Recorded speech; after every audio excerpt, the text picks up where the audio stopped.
action.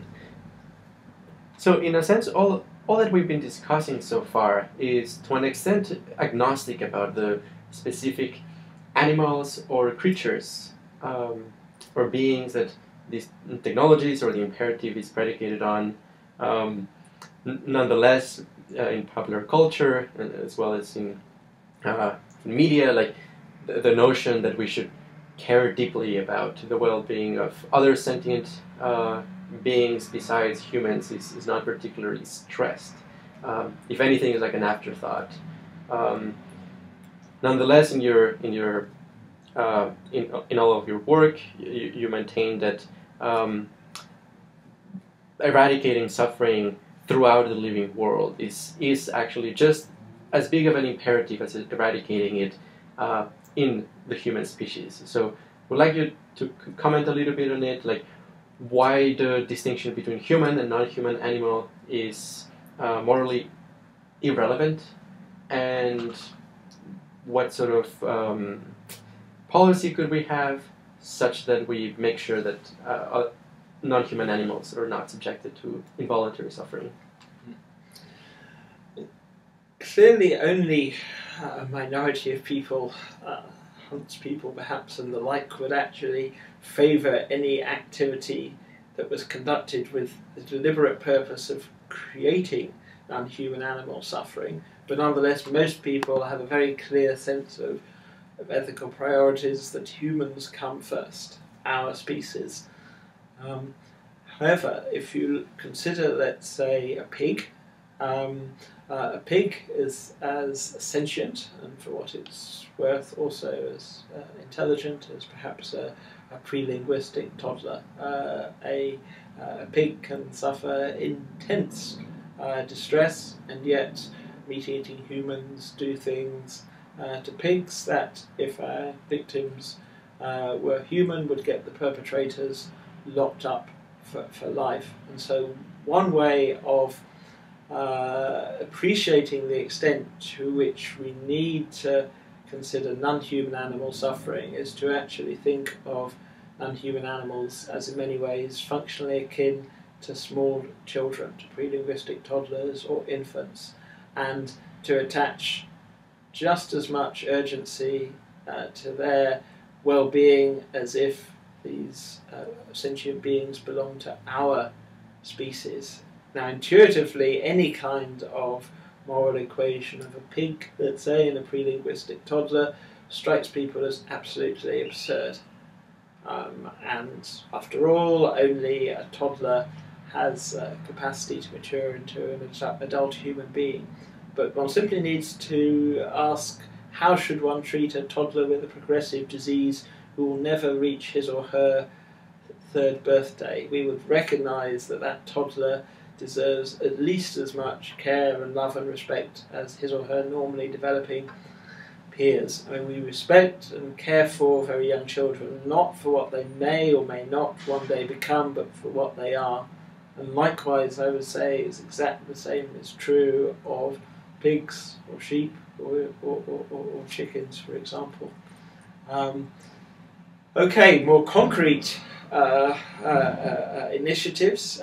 By far the greatest source of severe, chronic and readily avoidable suffering in the world today is entirely man-made, and that is factory farming. So I would say that we all have an obligation to give up eating meat and animal products and make a transition to a cruelty-free vegan lifestyle. Now, intuitively, many people's reaction, this is crazy, it would involve heroic self-sacrifice, but this is not the case. One simply looks at cultures like those of the Indian subcontinent that have been either vegan or vegetarian or quasi-vegan for thousands of years. It's a lifestyle choice.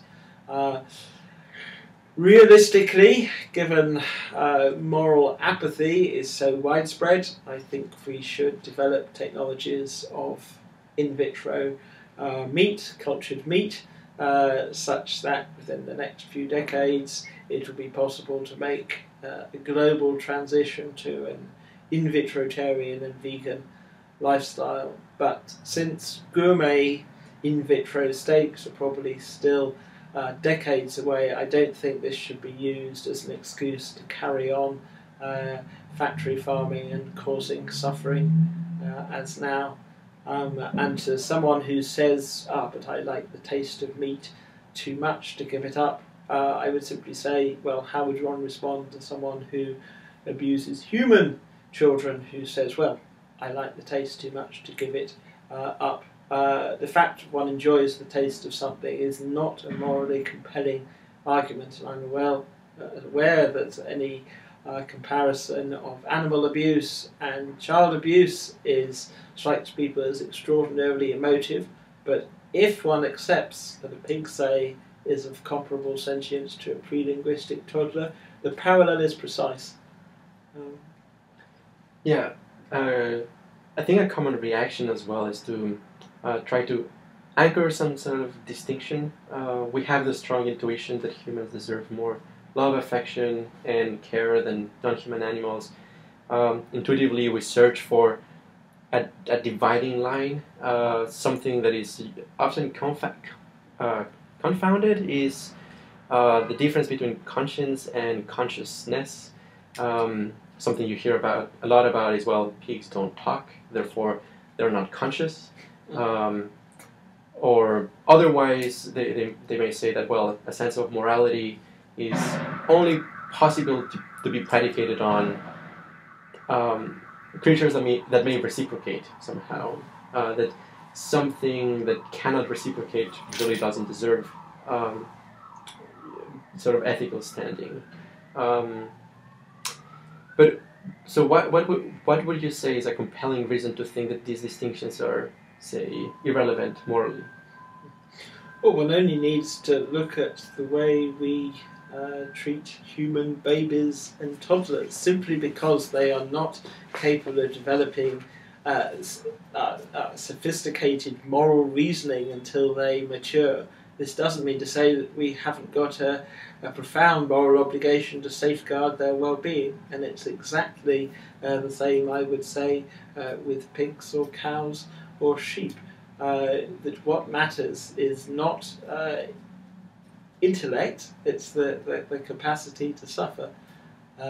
And though I suspect intuitively most people have this dimmer switch model of consciousness or sentience, with humans at the top and non-human animals a long way beneath us, all the way down to something like worms or something like that. But actually, if you look via electrode studies and the like at the actual molecular substrates of consciousness, the most intense forms of experience are also the most phylogenetically primitive. Something like pain or panic or orgasm are mediated by very primitive structures in the brain, whereas the handful of structures and molecular pathways that distinguish human from non-human animals, i.e.